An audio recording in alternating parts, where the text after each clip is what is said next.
Hello, everybody. This is Dodo Lawyer here. Another edition of Analog Man Cave. All right, so we're going through the Game Master's advice, and this is something that's going to make you better. I think it's something that people talk about, but it's hard to describe, so they don't really talk about it well. I've done my best, so I'll see if I can do a little bit better than some of the other shows and podcasts out there and books that you've seen on it. But first, click like and subscribe, guys. Appreciate it. Share it out there. If you haven't already, some people said recently that they thought they were, but they weren't. They thought they might have been unsubscribed. So give it a look. Okay. Anyway, without further ado, what I'm going to talk about today is the art of game mastering, right? As opposed to like the science of and the process and procedure of game mastering.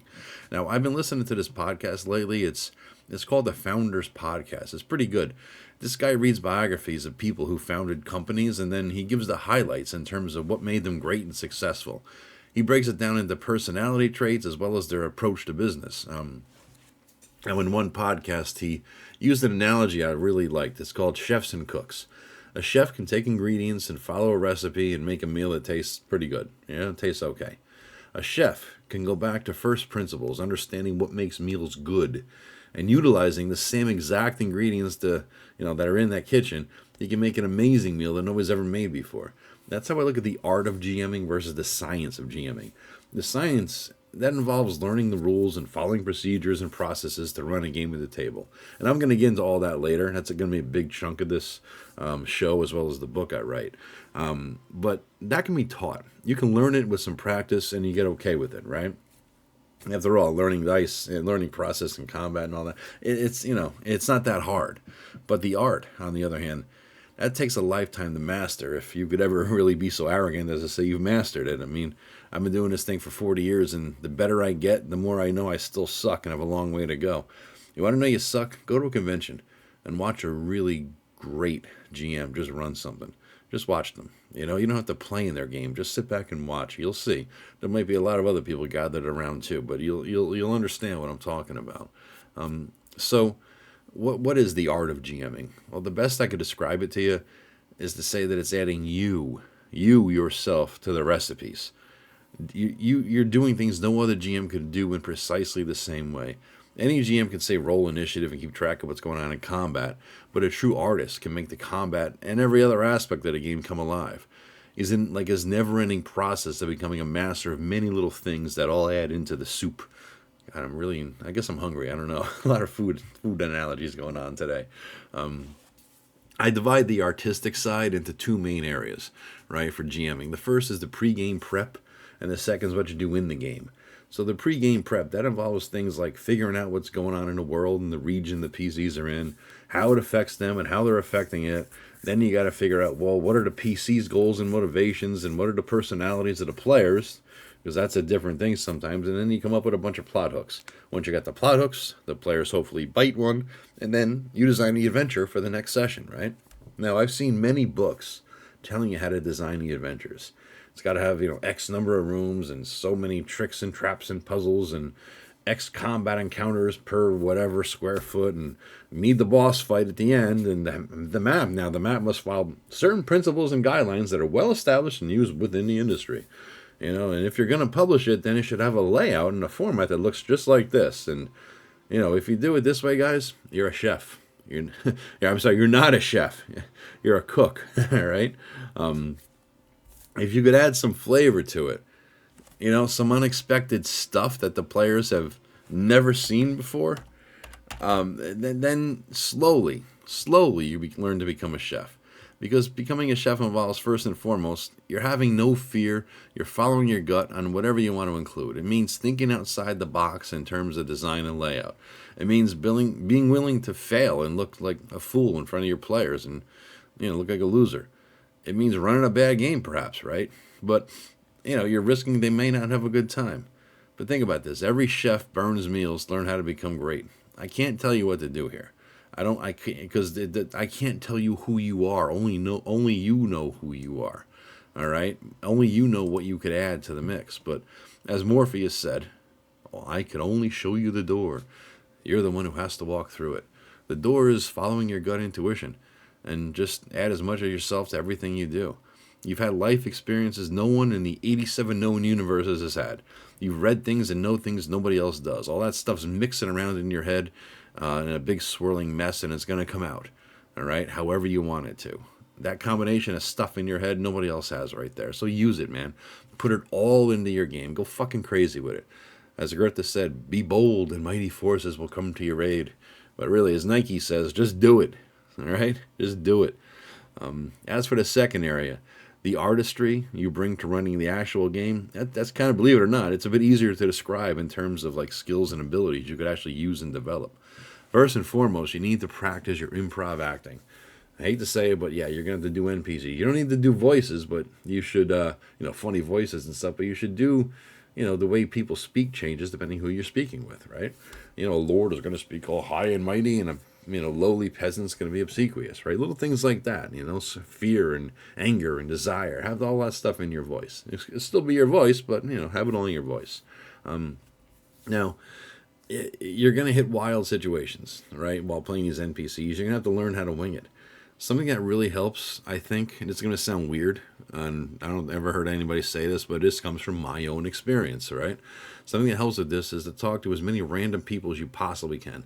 And by talk, I don't mean say hi. I don't mean just chat in line for 30 seconds. If you're on a bus ride for half an hour and some dude sits down next to you, say hi. Get to know them. If you need help in learning how to do this, read Dale Carnegie's How to Win Friends and Influence People. Believe it or not, I used to be as socially awkward as fuck. This book took me from literally a failed salesman to the number one salesman in a multinational company. Because of that fucking book, I was sipping pina coladas on a beach in Maui for free for a week. Once you get to know random people and you understand them and what makes them tick, you already got a ton of NPCs in your head for use anytime you need them, all right? You can mix and match stuff from different people to make up some of your own. Plus, it's just kind of fun getting to know new people. It really is, weirdly enough, You go to a bar, have a drink if you need it, just to loosen up a little bit. And do yourself a huge favor here and go outside your comfort zone. Don't just talk to people who are in your social class and circles. Mix it up. Meet people of every social class, religion, race, and every other damn category you can think of. You're going to be doing yourself a huge favor and learning some stuff about the world. It's going to help make it a better place, I think, overall, too. So, just get out there and mix it up, guys. Don't be scared.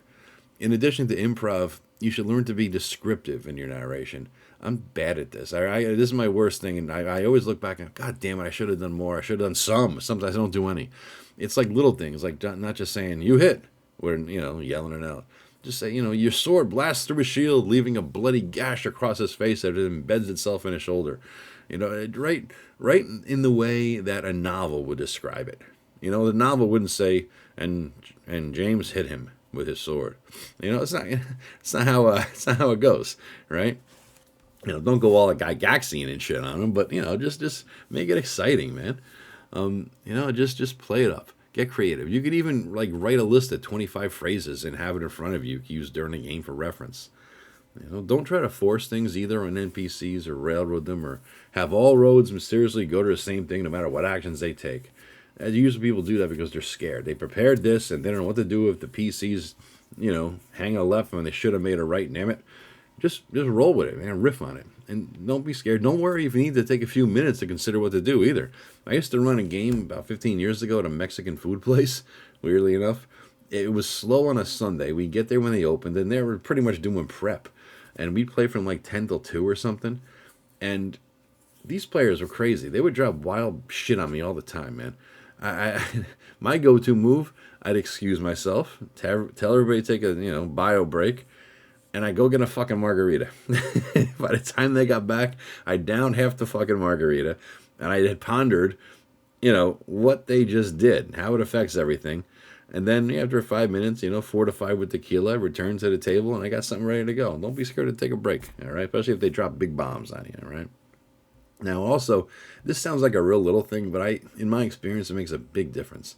Stand up while you're GMing. Walk around. Be animated. Be like an old Italian woman when you're telling a story or acting something out. Raise your voice. Swing your arms. Jump up and down. Do whatever it takes to raise the excitement levels. It's going to pump them up. It's going to pump you up, and you're going to be feeding off of each other's energy.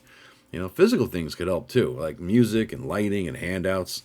I bought this metal tube that holds diplomas. You know, it's like from Amazon. I break it every so often, it's a scroll case basically. You know, if there's an important message for you, sir, and or a magic scroll they find, I give it to them and I let them open up this thing and see what the scroll is. It's cure light wounds. All right, awesome. Whatever, they love it. You could also fill like a dice bag with coins, pennies or whatever.